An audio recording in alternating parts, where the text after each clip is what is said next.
Я хочу спросить вас, какой день самый длинный в году? Вспоминайте. Я даже подскажу, что недаром Гитлер избрал когда-то именно эту дату, сакральную дату, для нападения на Советский Союз. Вот и на фашистском флаге древний орнамент свастика нарисован в обратную сторону, этот символ солнца. Посмотрите варианты этого древнего орнамента. Равносторонний крест, иногда с изломами такими лучи, потому что показано движение солнца. Все люди, все жители среднего мира знают, что оно встает на востоке, затем через юг оно идет на запад, и где как бы закатывается под землю. И вот по якутским понятиям в Нижнем мире солнце встает на западе и, значит, возвращается, закатывается, уходит из Нижнего мира на востоке, возвращается вот в Средний мир. То есть вот в Среднем мире солнце идет по часовой стрелке, а в Нижнем мире все наоборот. Там и солнце движется в обратную сторону, и, то есть и время движется в обратную сторону, против часовой стрелки. Там ничто не плодоносит, деревья и трава железные, там молодежь, значит, девки, парни холостые, неженатые, бесплодные, да и ходят все обитатели Нижнего мира вот спиной вперед пятясь. И поэтому то, что нарисовано на фашистском флаге, это их дело. Это нарисовано солнце Нижнего мира. Но ход земного солнца не повернуть никому. Итак, какой самый длинный день в году? Правильно, 22 июня. Во всем мире предки вот всех народов знали эту дату и отмечали. Разводили костры, прыгали через них, украшали деревья и водили хороводы. В Якутии с летним солнцестоянием, совпадающим с летним полнолунием, связан национальный праздник Исех. Сохранилась уникальная кинопленка «Исеха Победы» 1946 года. Вот так раньше, раз в год, собирались якуты на Исех, кто верхом, кто на телегах, а кто и на санях. Вы видите лица поколения победителей в Великой Отечественной войне, претерпевших все трудности, голод, но совместными воинскими трудовыми подвигами 4 года каждый день приближали победу и дождались ее. Сколько лет не было Исеха? Революция, гражданская война, голод, раскулачивание, Отечественная война. Не до праздников было. Давно не было радости встреч, смеха молодежи. И всю долгую следующую зиму, а может и всю жизнь, они будут вспоминать орнаментальный язык Аланхо, когда перед внутренним взором каждого возникают красочные картины знакомых с детства эпических сюжетов, остроумие скороговорок, чебрках. Спортивные состязания выявят, чьи парни сильнее, чьи кони быстрее. Перед вами эскиз композиции «Исех» академика Афанасия Осипова, подаренного музею на его открытие. Окончательный вариант композиции «Исех» академика Афанасия Осипова вы можете сейчас видеть на этой огромной стене фойе оперного театра. И вот здесь мы начнем рассказ о структуре Исеха. Вы видите 3 коновязи серьге с привязанными, красиво украшенными лошадьми. В Южной Сибири их называют Изых-ат, а у нас, у якутов, Итык-ат. В одинаковом значении священная лошадь, посвященная богам лошадь. Якуты посвящали таких лошадей верхним богам Аи, причем ни в коем случае не убивали. так как добрым божествам приносились бескровные жертвы белой пищей. Это кумыс, оладьи. А кровавые жертвы требовали злые духи из Нижнего мира. После праздника Ытык-Ат, коней, освященных кумысом, никто не имел права использовать. Совершался обряд кюряти. Одетые в белые всадники угоняли их как можно дальше на восток. Но умное животное иногда возвращалось, и тогда люди впадали в уныние. Боги не приняли их жертвы. И тогда звали шаманов, звали провидцев.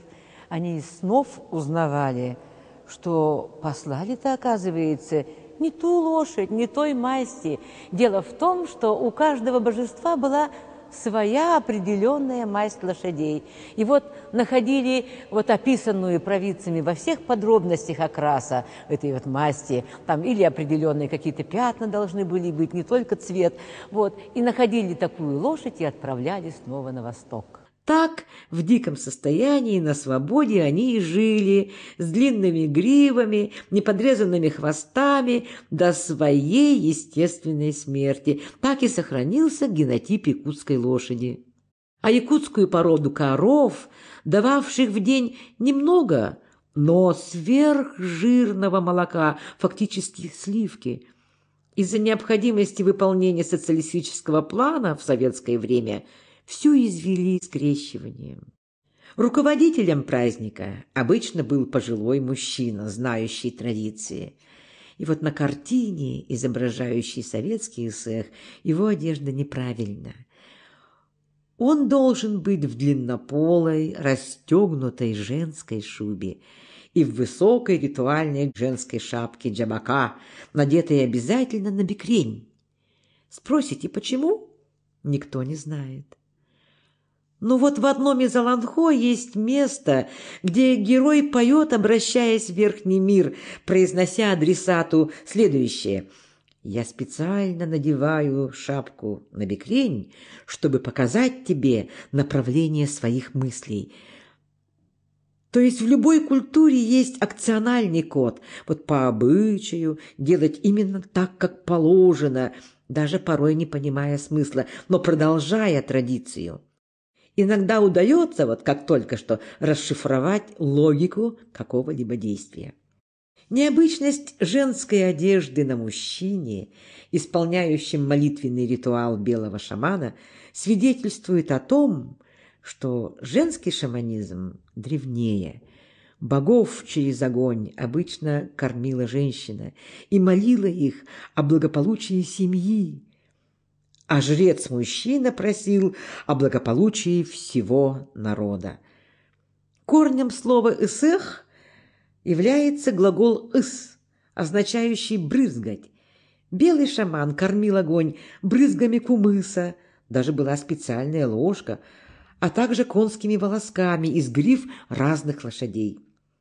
С дымом жертвоприношения и слова заклинаний и молитв уносились на небо, и там эти капли, волоски, маленькие частицы превращались в свое целое, в жирных каблиц и полные ведерные чарону кумыса.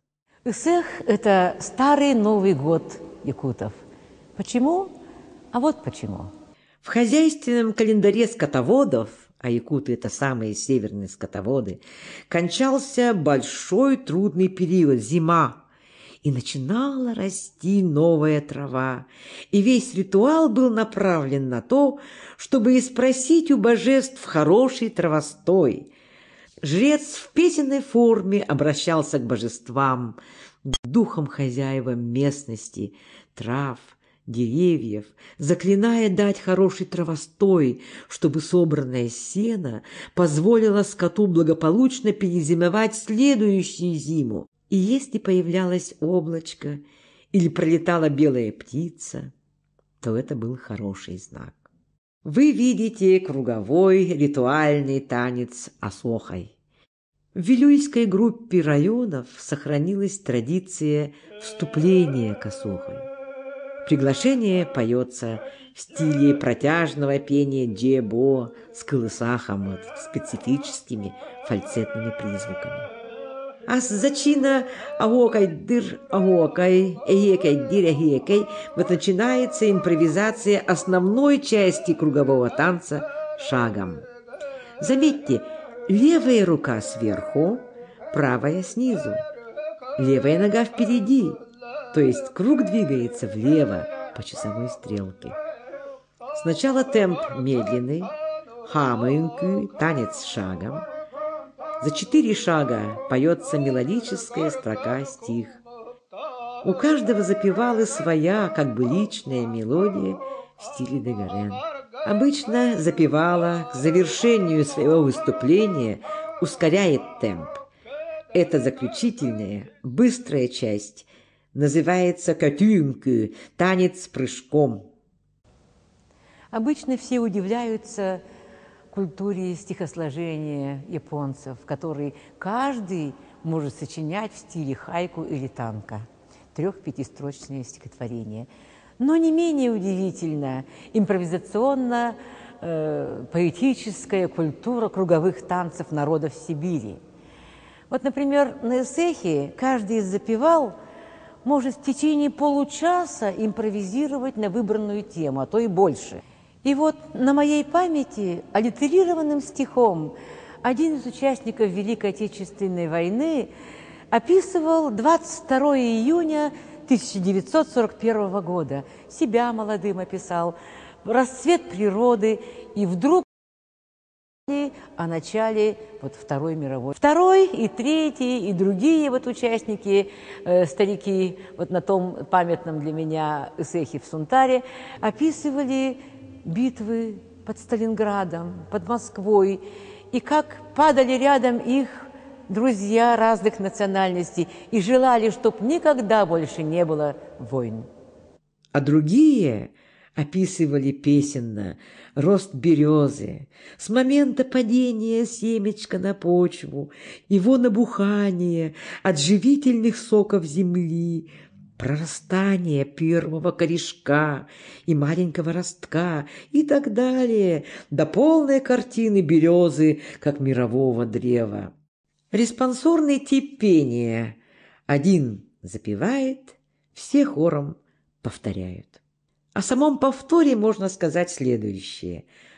У наших предков, конечно, не было микрофона, и чем больше был круг, тем громче хор повторял слова добрых пожеланий запевалы. Значит, чем громче, тем быстрее эти слова должны были дойти до внеземных адресатов. Круг во всех культурах – это символ солнца. Двигаются танцоры влево, то есть по ходу солнца. Танцуют всю ночь, самую короткую белую ночь в году, обязательно до восхода солнца. Здесь следует напомнить, что в основе новогодних ритуалов лежит желание сохранить космический порядок. Новый год – это не только праздник веселья, но и воображаемые угрозы порядку мироздания.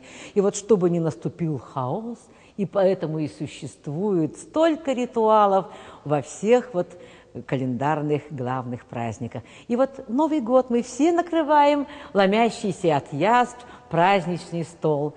Это своеобразная магия первого стола, невысказанное, но подразумеваемое пожелание, чтобы такое изобилие было круглый год.